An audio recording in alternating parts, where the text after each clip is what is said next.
చొక్కా పట్టుకొని నేలకు దించుతాం, తడాకా చూపిస్తాం అని దక్షిణాది నాయకులు చాలామంది చాలా పెద్ద పెద్ద మాటలు మాట్లాడుతూ ఉంటారు. కానీ నిజంగా వాళ్ళు ఢిల్లీకి రాగానే ఆ మాటలు ఎందుకు గొంతులోంచి రావు, పెగలు ఏంటో భయం అనుకుంటాను. అంటే ఎందుకు రాదు అంటే ఆ మాటలు వ్యక్తుల్ని చూసి వీటన్నిటికంటే కూడా ఢిల్లీ రాజధాని చూసిన ఆ విశిష్టత, ఇక్కడున్న విశిష్టత, ఢిల్లీ అనేది ఒక వ్యక్తుల గురించి కాదు, అది చేసిన త్యాగాల గురించి. 140 కోట్ల మంది ప్రజలను సురక్షితంగా ఉంచడానికి, పరిపాలించడానికి నిరంతరం పోరాడుతున్న ఎన్నో నిబద్ధత కలిగిన సంస్థలు, అది న్యాయ వ్యవస్థలు కావచ్చు, రాజకీయ వ్యవస్థలు కావచ్చు, అడ్మినిస్ట్రేటివ్ వ్యవస్థలు కావచ్చు, డిఫెన్స్ వ్యవస్థలు కావచ్చు, ఇవన్నీ దగ్గరుండి చూసినప్పుడు మనకు అలాంటి మాటలు పెగలవు. తమ ప్రాంతాల్లో, మన రాష్ట్రాల్లో ఉండి పెద్ద పెద్ద మాట్లాడే నాయకులందరూ కూడా ఇక్కడికి వచ్చినప్పుడు ఢిల్లీ తాలూకు ఈ గాఢతను చూసిన తర్వాత ఈ దేశం యొక్క సమగ్రతని అర్థం చేసుకుంటారు. మీరు ఇండియా గేట్కి వెళ్తే ఈ దేశాన్ని ఏకతాటిపై ఉంచడానికి సైనికులు చేసిన త్యాగాలు మనకు అర్థమవుతాయి. ఒక సెంట్రల్ హాల్కి వెళ్తే 370కి పైగా న్యాయ నిపుణులు, అంబేద్కర్ గారు రాజ్యాంగ సారథిగా, చాలామంది ప్రముఖులు, నాయకులు కలిసి 2 సంవత్సరాల 11 నెలల 17 రోజుల పాటు రాజ్యాంగ చర్చలను ఎలా జరిపారో మనకి అర్థమవుతుంది. విభజన సమయంలో దాదాపు 2 కోట్ల మంది ప్రజలు నిర్వాసితులయ్యారు. 18 నుండి 20 లక్షల మంది ప్రజలు ప్రాణాలు కోల్పోయారు. మనం ఢిల్లీని తాకినప్పుడల్లా మనకి ఈ విషయాలని మనసులోకి, స్ఫురణలోకి వస్తాయి. ఇక్కడ నుండి కొన్ని గంటల దూరంలోనే మన పట్ల ఎంతో శత్రుత్వంతో ఉన్న పాకిస్తాన్ ఎంతసేపు ఆ సరిహద్దులు కనిపిస్తూ ఉంటాయి మనకి. ఈరోజు నేను ఎందుకు ఇక్కడ పెట్టానంటే, జనసేన పార్టీలోని ప్రతి ఒక్క నాయకుడు, ప్రతి సభ్యుడు ఇది అర్థం చేసుకోవాలని ఇక్కడ నేను పెట్టాను. అంటే ప్రాంతీయతని విస్మరించని జాతీయవాదాన్ని అర్థం చేసుకోవాలంటే ఎక్కడో మనం కూర్చొని హైదరాబాద్, మంగళగిరి, ఢిల్లీ, ఆంధ్ర, తెలంగాణలో కాకుండా ఢిల్లీ రాజధాని కేంద్రంగా చేసుకొని మాట్లాడితే దాని గాఢత అందరికీ అర్థమవుద్ది, మన బాధ్యత కూడా తెలుస్తుందని ఈ సమావేశం తాలూకు ముఖ్య ఉద్దేశం.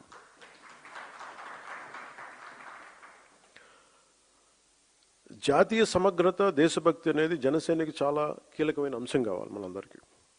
భిన్నమైన విభజన ధోరణులు మనం ఎందుకు దూరంగా ఉండాలి అంటే, ఈ దేశం ఈరోజు ఈ స్థితిలో ఉండటానికి వెనక ఎంతటి త్యాగాలు ఉన్నాయో మనం అర్థం చేసుకున్నప్పుడు దీన్ని ఎలా గౌరవించాలి, ఎంత బాధ్యతగా ప్రవర్తించాలో మనకి తెలుస్తుంది.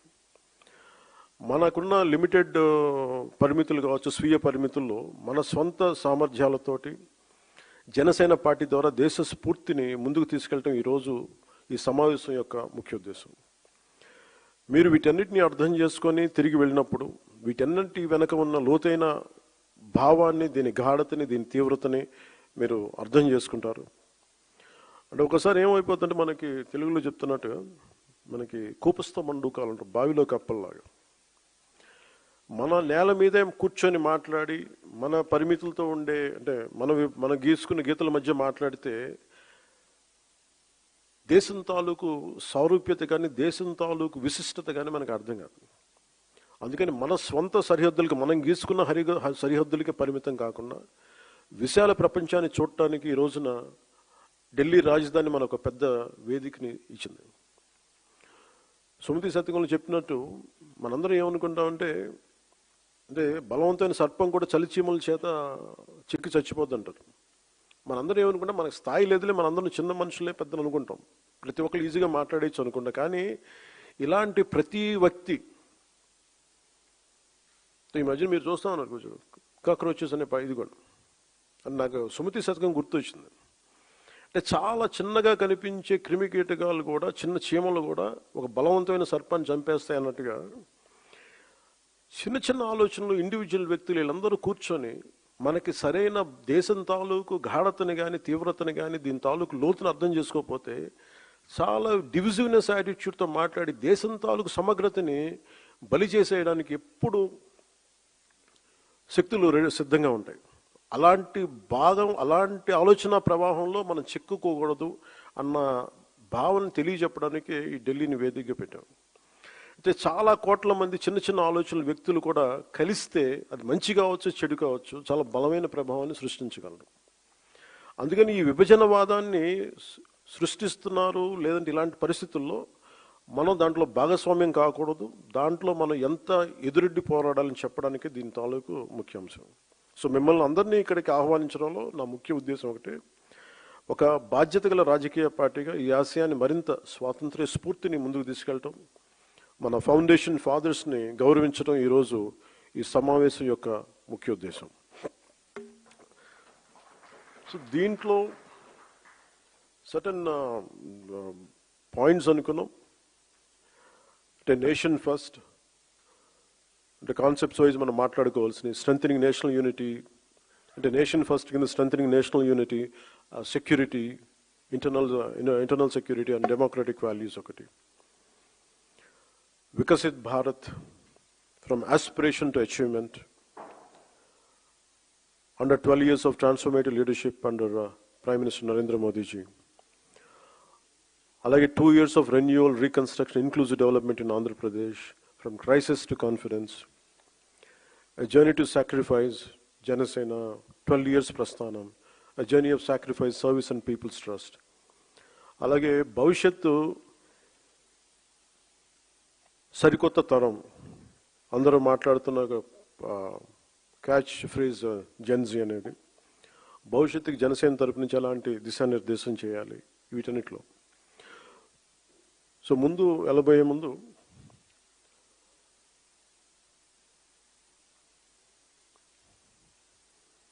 ఢిల్లీకి ఎవరు వచ్చినా సరే గుర్తొచ్చింది మనందరికీ power and protest. Power centre ఇది. సదరు పార్టీలు ఎంపీలు కావచ్చు, నాయకులు కావచ్చు, అడ్మినిస్ట్రేటివ్ పవర్ సెంటర్స్ కావచ్చు. It's a seat of position of power, seat of power. దీనికి సంబంధించి వస్తారు.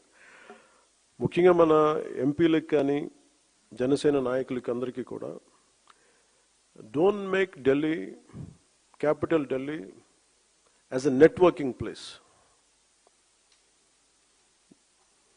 ప్రతి దక్షిణ భారతదేశం నుంచి వచ్చిన, అందరం చెప్పలేను కానీ చాలా వరకు నేను విన్నది, నాట్ ఆల్, స్పెసిఫిక్గా చెప్తున్నాను, మన పార్టీ నుంచి ఉన్న ఎంపీలు ఎవరు కూడా మీరు దేశ ప్రాధాన్యతని ముందుకు తీసుకెళ్ళాలి. You are not just representing Andhra Pradesh, you are representing entire Bharat. You have a responsibility.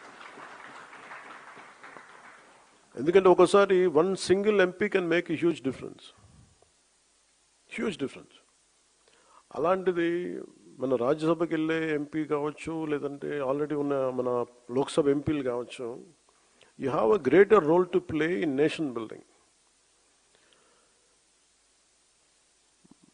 సమస్య ఎక్కడ ఉంటుందంటే మనుషుల్ని పంపించగానే, అంటే మీ మీద ఎంత బాధ్యత ఉంది ఎంపీలు కానీ చెప్పడానికి. ఇప్పుడు దాకా నేను 2 సంవత్సరాలు ఎప్పుడు మాట్లాడాల. నేను ఒక 2 సంవత్సరాల తర్వాత అడ్మినిస్ట్రేషన్ అన్ని యాంగిల్స్ని అర్థం చేసుకున్న తర్వాత I felt it is the need. ఒక పుష్కర కాలం పట్టింది. ఈ పుష్కర కాలంలో ఎంపీలుగా మీ ముగ్గురి మీద చాలా చాలా బాధ్యత ఉంది. మీరు కశ్మీర్ నుంచి కన్యాకుమారి దాకా ఉన్న సమస్యలు మీరు ప్రస్తావించాలి. మీరు